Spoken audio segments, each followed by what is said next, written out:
Hello बच्चों, कैसे हैं आप लोग। ज्ञान की नगरी काशी से मेट जी का प्रणाम। तो बच्चों, आज हम लोग पढ़ने जा रहे हैं नेक्स्ट टॉपिक की तरफ, या नेक्स्ट चैप्टर कहें ज़्यादा अच्छा है। नेक्स्ट चैप्टर पढ़ने जा रहे हैं हम लोग, cell cycle and cell division. अभी तो हम लोगों ने cell the unit of life complete किया, अब हम आगे बढ़ने जा रहे हैं सेल साइकिल और सेल डिवीजन। ये सेल साइकिल और सेल डिवीजन जो टॉपिक है, बस छोटा सा टॉपिक है, आसान है, लेकिन थोड़ा सा कॉन्सेप्ट इसमें है। और लेकिन ये बड़ा इंपॉर्टेंट इस मामले में है कि आपके इस नीट में हर साल एक दो चार पाँच क्वेश्चन तक, दो क्वेश्चन ऑन एवरेज आ ही जाते हैं, मिनिमम एक क्वेश्चन आते ही हैं, लेकिन इस समय 3 से 5 क्वेश्चन तक आ रहे हैं। और दूसरी बात ये है कि यहाँ पे चैप्टर, इस चैप्टर का यूज़ बहुत सारे चैप्टर में पड़ेगा। जैसे माइटोसिस, जहाँ सेल डिवीजन की बात आएगी, माइटोसिस मियोसिस की बात आएगी, वहाँ इस चैप्टर का यूज़ डिफरेंट चैप्टर में आएगा ही आएगा। इसीलिए ये चैप्टर छोटा होने के साथ, एग्जाम के पॉइंट ऑफ व्यू से इंपॉर्टेंट होने के साथ साथ, इसके यूज़ के बेसिस पे भी ये बहुत इंपॉर्टेंट है। तो ओवरऑल चैप्टर बहुत इंपॉर्टेंट है बच्चों, तो इसको आराम से सीखिए और चीज़ों को दिमाग में बैठाते जाइए। तो सबसे पहले अगर हम बात करें तो सेल साइकिल और सेल डिवीज़न जो चैप्टर है, इसमें बच्चों हम क्या करते हैं कि सेल को कैसे डिवाइड करना है, इसके बारे में समझते हैं। तो सेल को डिवाइड करना है तो सेल का डिवीज़न कितने तरीके से होता है, तो हम लोग जानते हैं कि सेल का डिवीज़न 2 तरीके से होता है। एक, जब सेल माइटोसिस के सेल को अपना नंबर बढ़ाना होता है, और दूसरा जब सेल को अपनी प्लॉइडी हाफ करनी होती है या फिर गैमिट बनाना होता है। तो गैमिट बनाने के केस में मियोसिस होता है, और जब भी सेल को नंबर बढ़ाना है, रिपेयर करना है, तो सेल क्या करती है, डिवीज़न करती है। तो इसीलिए इस चैप्टर में हम लोग को मेनली 2 चीज़ें पढ़नी है, mitosis and meiosis. Mitosis meiosis के बाद अगर हम बात करें तो हमको इस चैप्टर में देखना है कि सेल डिवीज़न क्यों होता है। सबसे पहले अगर आप लोगों से क्वेश्चन पूछा जाए कि सेल डिवीज़न क्यों होता है, सेल को क्या लगता है कि सब हमको डिवाइड कर जाना चाहिए, तो देखिए सेल डिवीज़न, पहली बात ध्यान रखिएगा, एक कंटिन्यूस प्रोसेस है, ये हमेशा होता रहा। एक सेल जनरली होता क्या है कि एक सेल बन बनने के बाद फिर अगर उसको सेल थोड़ी ग्रोथ होगी, फिर डिवाइड करना चालू हो जाएगा। तो सबसे पहले सेल में ग्रोथ होता है, ग्रोथ के बाद डिवीज़न होता है। तो बात आती है ग्रोथ और डिवीज़न जब भी होता है, तो क्या सेल अपने से ही, अपने आप बस ग्रोथ हो गया डिवाइड कर लेंगे, कुछ ऐसा होता है क्या? नहीं, कुछ ऐसा नहीं होता है। सेल में आमतौर पे देखा गया है कि सेल में जब भी न्यूक्लियस और साइटोप्लाज्म का रेशियो डिस्टर्ब होता है, न्यूक्लियस साइटोप्लाज्म का कंटेंट बढ़ जाता है और न्यूक्लियस पूरे सेल को प्रॉपर्ली कंट्रोल नहीं कर पाता है, तो आमतौर पर सेल का डिवीज़न होता है।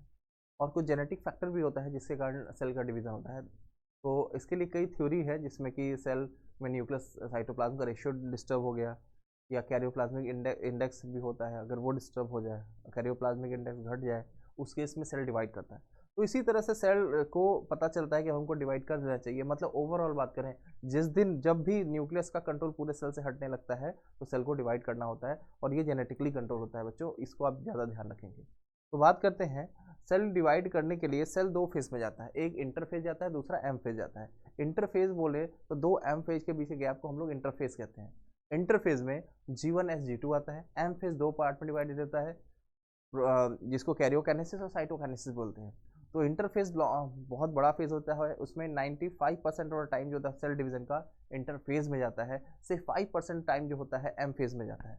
लेकिन बच्चों, आपको ध्यान रखना है कि एक्चुअल जो डिवीजन होता है वो एम फेज में होता है, इंटरफेज में तो सिर्फ प्रिपरेशन होती है। तो बोले 95% टाइम प्रिपरेशन होता है, सिर्फ 1% टाइम आपका लगता है, 5% टाइम जो यूज़ होता है वहाँ जाता है सेल डिवीज़न में, जिसमें कि कैरियोकाइनेसिस और साइटोकाइनेसिस दोनों होती है। तो सबसे पहले हम लोग सेल डिवीज़न के बारे में आगे देखते हैं कि सेल डिवाइड कैसे कर रहा है। ये देखिए ज़रा,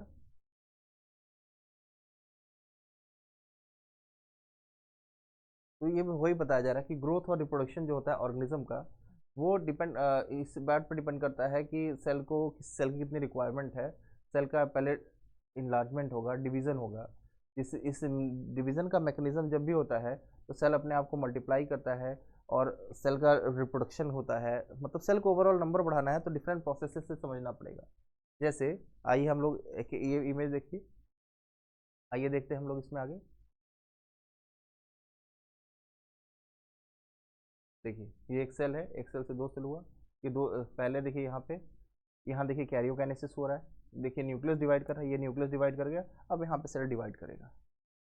ठीक है, तो वही यहाँ पे दिया हुआ है, in its life period cell during which cell synthesize DNA replication grow in size divide into 2 daughter cell. तो पहले सेल के सबसे पहले ध्यान रखिएगा, सेल डिवीजन पहले सेल की ग्रोथ होती है, साइटोप्लाज्म का कंटेंट बढ़ता है, और जब साइटोप्लाज्म कंटेंट बढ़ रहा होता है उसी समय ऑर्गेनेल का डुप्लीकेशन हो जाता है, ऑर्गेनेल का डुप्लीकेशन के साथ साथ सेल में डीएनए का रेप्लिकेशन हो जाता है। तो ये सारी जो चीज़ें हो रही है, ग्रोथ और ऑर्गेनेल का डुप्लीकेशन, डीएनए का रेप्लिकेशन, ये सारी चीज़ें होती है इंटरफेज में। जैसे ही एम फेज आता है तब न्यूक्लियस का डिवीजन होता है, कैरियोकाइनेसिस होती है, और उसके बाद साइटोप्लाज्म का डिवीजन होता है तो साइटोकाइनेसिस होती है। तो ये बातें जब चल रही होती हैं तो यहाँ पे देखिएगा ये साइटोप्लाज्म इंक्रीज हुआ और ये कंटिन्यूस प्रोसेस होता है और डीएनए सिंथेसिस होता है। स्पेसिफिक स्टेज कहने का मतलब इंटरफेज के भी एस फेज में होता है। तो जब ये बातें चल रही होती हैं तो आगे मतलब ये सीधी बातें हैं कि सेल डिवीजन के प्रोसेस में आगे बढ़ रहा है, मतलब प्रिपरेशन कर रहा है सेल डिवीजन के लिए। जब इतनी बातें हो जाती हैं तो उसके बाद जो ड्यूरेशन होता है सेल डिवीजन का वो ऑर्गेनिज्म पे डिपेंड करता है, कौन सा ऑर्गेनिज्म है। जैसे अगर हमारे में बात करें तो 24 आवर में सेल डिवीजन होता है। ई कोलाई में बात करें तो 20 मिनट में सेल डिवाइड करता है। अगर ईस्ट में बात करें तो 90 मिनट में सेल डिवाइड करता है। मतलब सेल डिवीजन का जो ड्यूरेशन है वो ऑर्गेनिज्म टू ऑर्गेनिज्म वेरी करता है, इसको भी आपको ध्यान रखना है। इसके बाद बात करें तो ये चीज़ें हैं, इसी को नोट कर लीजिएगा आप इसको। 24 आवर ईस्ट में 90 मिनट, यू के में 20 मिनट्स होता है, इसको भी ध्यान रखना है। आगे हम बात करें तो सेल के दो फेजेस होते हैं, हम लोगों ने बात किया था। पहला क्या होता है, पहला फेज क्या होता है सेल साइकिल में, इधर आपके देखिए इंटर, यहाँ से देखिए इंटरफेज है, यहाँ से एम से शुरू हुआ और सीधे एम तक पहुँचा। ये देखिए यहाँ से एम शुरू हो रहा है फिर यहीं तक पहुँच रहा है, तो इतना टाइम कहाँ गया इंटरफेज में। तो क्या ये 95% एक्वायर कर रहा है टाइम को कि नहीं। एम फेज बस इतना छोटा सा है जो 5% ऑफ टाइम एक्वायर करता है, उसमें भी ये कैरियोकाइनेसिस साइटोकाइनेसिस दो पार्ट में डिवाइडेड होता है। तो ये देखिए पहले G1 आया, फिर S आया, फिर G2 आया। G1 S G2 में भी बात करें तो S फेज क्या होता है, लॉन्गेस्ट फेज होता है। तो आपको इसको ध्यान रखना है। अब यहाँ देखिए G0 फेज में मिलेगा जब G1 ये जब सेल को डिवाइड नहीं करना होता है तो वो G0 फेज में चली जाती है। इसको थोड़ी देर बाद बात करेंगे, ठीक है। तो दो बेसिक फेजेस होते हैं, इंटरफेज और एम फेज, ठीक है। अब इंटरफेज की बात करें तो उसमें कौन कौन आता है, G1 आता है, S आता है और G2 आता है,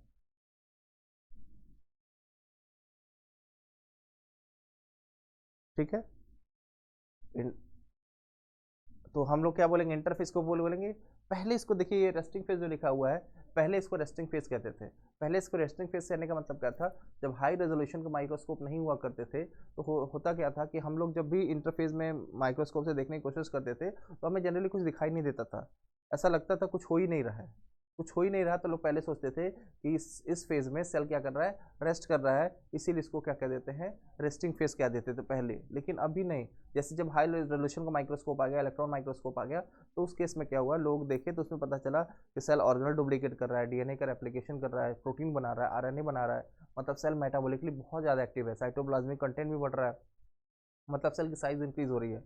मतलब ओवरऑल बात करें तो सेल डिवाइड तो कर रहा है, डिवीजन करने जा रहा है, लेकिन उसकी सारी प्रिपरेशन इंटरफेज में कर लेता है, रेस्टिंग फेज पहले कर देते हैं। तो अगर हम बोलेंगे इंटरफेज किसको बोलेंगे, तो बोलेंगे phase between two successive M phase, इसको ध्यान रखना है। उसके बात करें, इसमें सेल ग्रोथ होगा, डीएनए रेप्लिकेशन होगा, डीएनए रेप्लिकेशन या डीएनए सिंथेसिस बात एक ही है। और इसमें क्या होगा, इसमें 95% ऑफ टाइम सेल एक्वायर करेंगे और 95% of the time cell division का इसी में जाएगा, किसमें, इंटरफेज में। आगे देखते हैं हम लोग, इंटरफेज में कितने फेज होते हैं, 3 फेज होते हैं, हम लोगों ने बात किया कौन कौन, G1 S G2। तो ये देखिए G1 है, S है, G2 है। उसके बाद देखिए बच्चों, G1 फेज को गैप 1 फेज या इसको एंटी फेज बोलते हैं। दूसरे फेज की बात करें S फेज या सिंथेटिक फेज कहते हैं। तीसरी बात करें G2 या गैप 2 फेज कहते हैं इसको। तो इस 3 फेजेस में डिवाइडेड है। तो सबसे पहले हम लोग G1 फेज को समझते हैं। G1 फेज क्या होता है,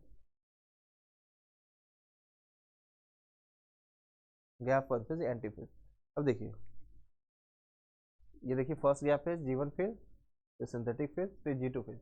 ये देखिए माइटोटिक फेज, एम फेज कहते हैं, प्रोफेज, मेटाफेज, एनाफेज, टेलोफेज, फिर साइटोकाइनेसिस हो जाता है। अब देखिए इंटरफेज की बात करें तो इंटरफेज में अगर G1 की बात करें तो G1 में क्या होता है कि हम इसको बोल सकते हैं इट इज इंटरवल